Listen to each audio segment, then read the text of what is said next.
UP के नोएडा से एक सबसे बड़ी खबर सामने आ रही है। आपको बता दें, बिल्डर के खिलाफ धोखाधड़ी का केस दर्ज किया गया है। ये बड़ी खबर सामने आ रही है।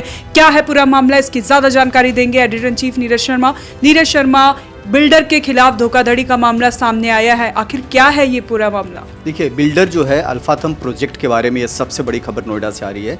सेक्टर 90 में 90 में जो है अल्फाथम प्रोजेक्ट बनाया जा रहा है। और जो सबसे हैरान कर देने वाली खबर है कि बिल्डर के पास केवल 26 मंजिल बनाने की मंजूरी थी, लेकिन जो जानकारी आ रही है और जो आरोप लग रहे हैं कि अल्फाथम बिल्डर ने 29 मंजिल का टावर जो है वो बना दिया है। और न केवल टावर बनाए हैं बल्कि कई लोगों को फ्लैट्स भी बेच दिए हैं। सबसे हैरान कर देने वाली खबर है अल्फाथम प्रोजेक्ट्स को लेकर के। सेक्टर 90 का जो ये प्रोजेक्ट है उसको लेकर के बड़ी खबर आ रही है। जो जानकारी, शुरुआती जानकारी सामने आई है साक्षी, कि बिल्डर ने FAR बढ़ा करके OC/CC भी ले लिया है, सब कुछ ले लिया है, लेकिन ये सब कुछ दबे पांव चोरी चुपके किया गया है। और इसी के तहत सेक्टर 142 थाने में एक मुकदमा दर्ज किया गया है जिसमें बिल्डर पर धोखाधड़ी करने के आरोप लगे हैं। अब सवाल है कि इस मामले का खुलासा कैसे हुआ। तो दरअसल जिन लोगों को ग्राउंड फ्लोर पर फ्लैट दिया गया था या फर्स्ट फ्लोर पर फ्लैट दिया गया था, जब वो पोजीशन लेने आए तो उनको जो है तीसरी मंजिल दे दी गई।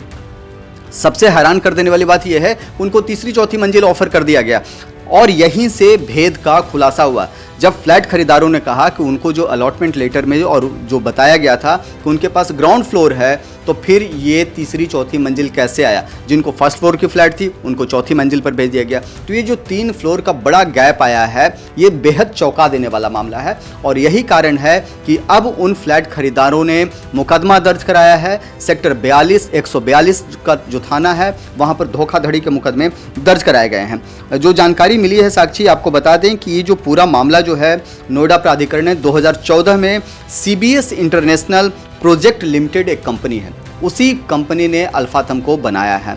इस कंपनी को ITES यानी कि इंफॉर्मेशन टेक्नोलॉजी इनेबल सर्विस के लिए एक भूखंड संख्या 1 आवंटन किया था। यहाँ पर शुरुआत में 23 मंजिला इमारत बननी थी, लेकिन प्राधिकरण से पहले मंजूरी मिली 2017 में। ये बात बता रहे हैं 2014 की।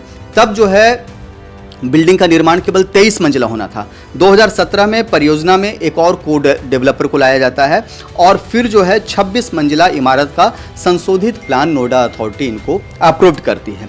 23 से बढ़कर के वो 26 हो जाती है और अब जो है 26 से बढ़कर के वो 29 हो गए। अब आप समझिए कि 2014 से 2025 आते आते मतलब कि करीब 11 सालों में बिल्डर माफिया किस तरह का तंत्र डेवलप करता है नोएडा अथॉरिटी में साठ गांठ करके, कि बिना फ्लैट खरीदारों की सहमति के FAR बढ़ा दी जाती है और 23 मंजिला इमारत, पहले 26 मंजिला का अप्रूवल मिलता है और बाद में वो 29 मंजिला पर पहुंच जाता है। ये बेहद हैरान कर देने वाली खबर है। 2017 में परियोजना को जो है 26 मंजिला कर दिया गया और अब जो है 29 मंजिला कर दिया गया है। और यही कारण है कि जानकारी मिली है कि बिल्डर पर छल करने, भ्रष्टाचार करने, इस तरह के जो हैं और नक्शे से संबंधित दस्तावेज मांगने के लिए कई नोटिस भी जारी किए गए और बाद में नोएडा अथॉरिटी के साथ मिलीभगत करके उस FAR को अप्रूव करवा लिया गया। अभी हाल ही में उत्तर प्रदेश में एक बड़ी बैठक हुई थी। उस बैठक में भूखंड आवास के सेक्रेटरी भी थे और उन्होंने साफ साफ कहा था कि अगर बिल्डर कोई भी FAR बढ़ाता है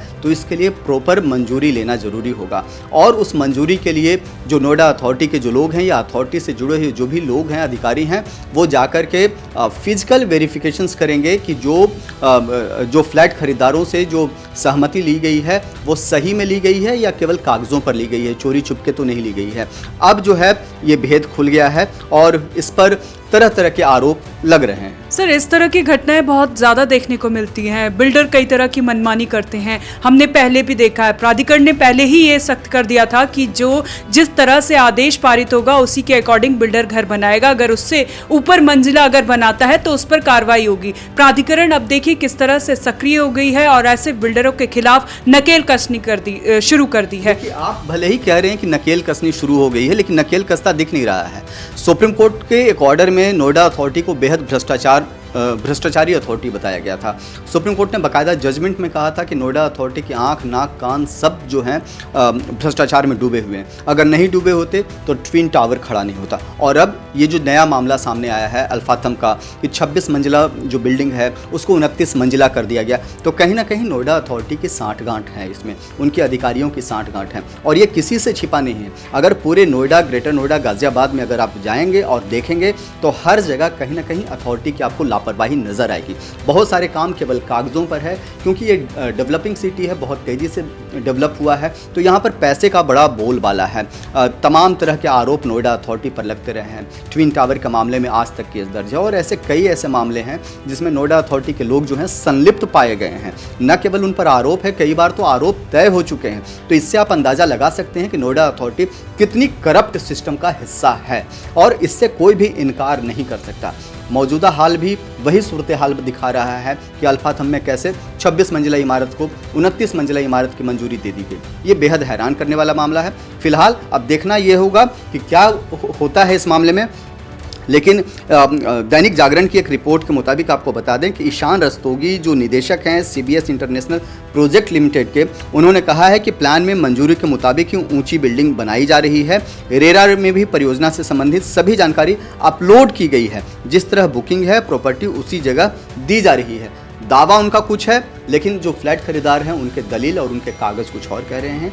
देखना होगा कि फ्लैट खरीदार कहां तक इस लड़ाई को लड़ते हैं या क्या किसी तरीके से बिल्डर जो है उनको सेटल डाउन करता है, वो देखने वाली बात होगी। सर बहुत बहुत धन्यवाद आपका। तो ये बड़ी खबर यूपी के नोएडा से। आपको बता दें बिल्डर के खिलाफ धोखाधड़ी का मामला दर्ज हो चुका है और किस तरह से बिल्डर अपनी मनमानी चलाते हैं आप देखिए। इसमें दिख रहा है साफ तौर से 26 फ्लोर बनाने की अनुमति ली और 29 फ्लोर बना दिए गए। पल पल की खबर आप तक पहुंचाते रहेंगे। आप बने रहें हमारे साथ और देखते रहें one nation one group news.